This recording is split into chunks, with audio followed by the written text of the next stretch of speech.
جب ہم اسکول میں پڑھتے تھے، مدرسے میں پڑھتے تھے، تو جس بچے کا پتہ چل جاتا تھا نا یہ بیمار تھا، اسے مارنی پڑتی تھی۔ جس کا پتہ چل جاتا تھا نا کہ اس کے گھر میں کوئی پریشانی آ گئی تھی، اسے مارنی پڑتی تھی۔ غصہ دلانے والی بات یہ ہوتی تھی کہ گھر والے کہتے تھے کہ ہم نے تو بھیجا تھا، صبح تیار کر کے بیگ دے کے اس کو روانہ کیا تھا، اور جب پتہ چلتا تھا نا کہ یہ آیا نہیں، وہاں بیٹھ کر وقت گزارا، وہاں بیٹھ کر وقت گزارا۔ اب یہ وہ مسئلہ تھا کہ استاد اس پر یوں ہوتا تھا کہ جس طرح وہ پورے جلال میں آ گئے۔ اس بات نے انہیں اتنا غصہ دلا، وہ تو بیٹھا رہا، جان بوجھ کے نہیں آیا۔ اس کو شدید مار پڑتی تھی۔ جب ہم بڑے ہوئے، کتاب و سنت کو دیکھا تو کچھ چیزیں عجیب سی سمجھ میں آئیں۔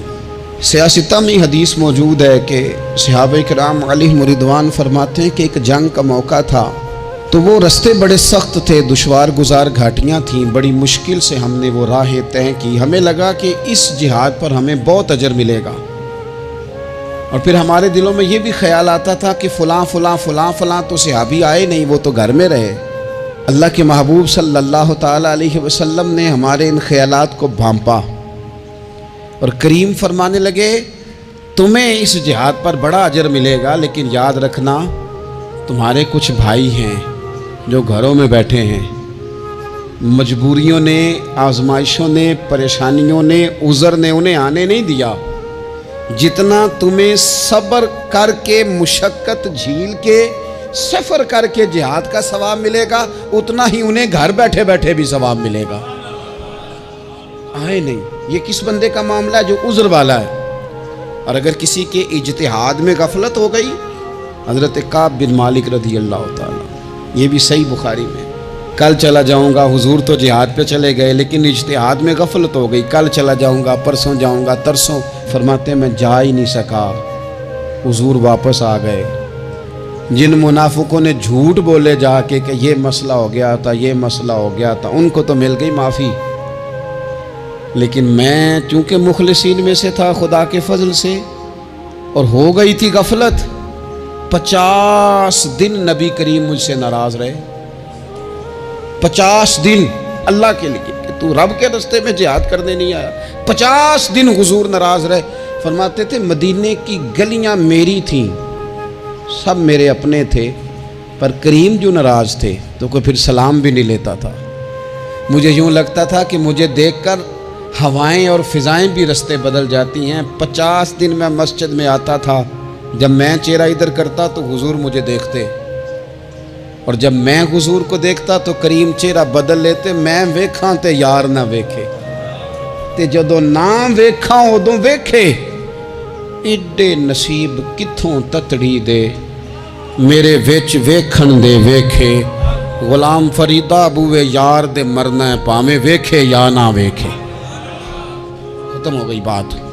حضرت کعب بن مالک کہتے ہیں 50 دن کے بعد پھر رب کریم نے میری توبہ قبول کی، اور مدینے والے رسول نے اعلان فرمایا جو عذر کی وجہ سے نہیں جا سکے، مجبوری سے، انہیں گھر بیٹھے بیٹھے ثواب ہے، لیکن جن کے اجتہاد میں غفلت ہوئی، سمجھنے میں غفلت ہوئی، کل پرسوں ترسوں چلے جائیں گے، ان سے 50 دنوں کی ناراضگی ہے۔ کتنے لوگ ہیں جن کی فجر گزر جاتی ہے بستر پہ، زور گزر جاتی ہے پھٹے پہ گپوں میں، عصر گزر جاتی ہے چائے پینے میں، مغرب اور عشاء موبائل پہ لیٹے لیٹے بیت جاتی ہے، اور ان سے آپ گفتگو کریں تو وہ دانشور ہیں، آپ بات کریں تو پنچایت ختم کرنے والے لوگ ہیں، آپ ان سے بات کریں تو وہ عالمی سیاست پر نظر رکھتے ہیں، آپ گفتگو کریں تو شعور کی اعلیٰ گتھیاں سلجھاتے نظر آتے ہیں۔ خدا مجھے ایسی خدائی نہ دے کہ اپنے سوا کچھ دکھائی نہ دے۔ یہ غفلتیں ہیں، یہ شورش ہے، یہ اپنے منہ سے خود میاں مٹھو بننا ہے۔ اس غفلت کو تھوڑا سا توڑا جائے، ورنہ زنگ لگ جاتا ہے صلاحیتوں کو۔ جو لوگ تھوڑے دن موٹر سائیکل نہیں نہ چلاتے، ان کے لیے مشکل ہو جاتا ہے پھر اس کو سٹارٹ کرنا بھی۔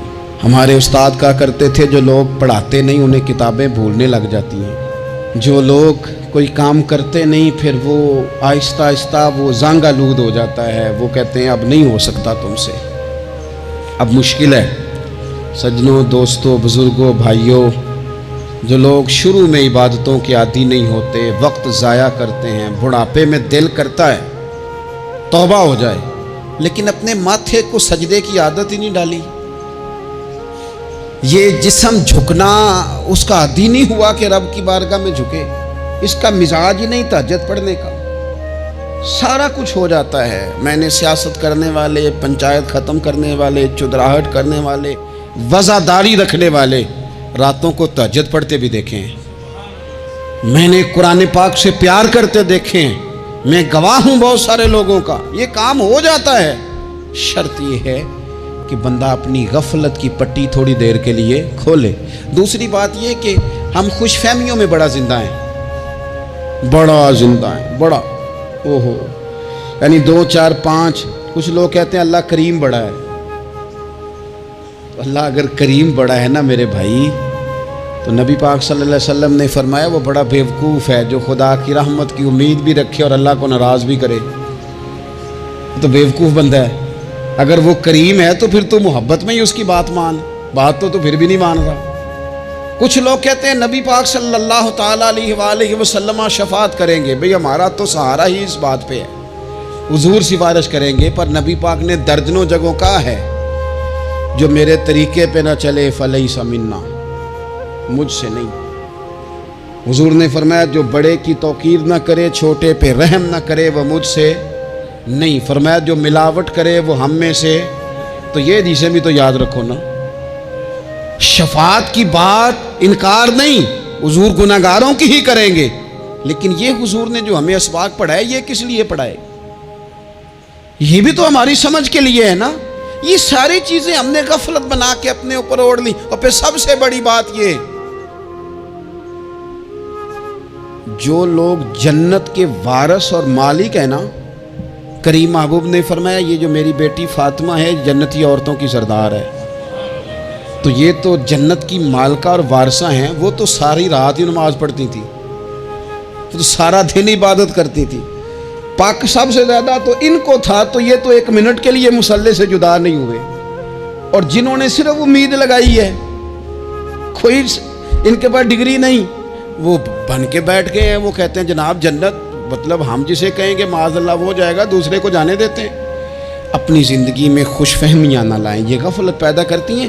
غفلت بڑی خطرناک چیز کا نام ہے، جب بندہ غافل ہو جاتا ہے۔ میں آپ سے ایک بات عرض کروں، حضرت عبداللہ ابن مسعود فرماتے ہیں کہ مومن رائی کے دانے کے برابر غلطی ہو جائے تو اسے لگتا ہے میرے سر پہ پہاڑ کھڑا ہے، اور فرمایا جو منافق ہوتا ہے نا، وہ پہاڑ کے برابر گناہ کر کے کہتا ہے بات ہی کوئی نہیں، فلانا بھی کرتا ہے، یہ بھی کرتا ہے، ساری دنیا کر رہی ہے۔ یہ نفاق کی علامت ہے، اگرچہ بعض نے اسے نفاق عملی کہا، اعتقادی نہیں کہا۔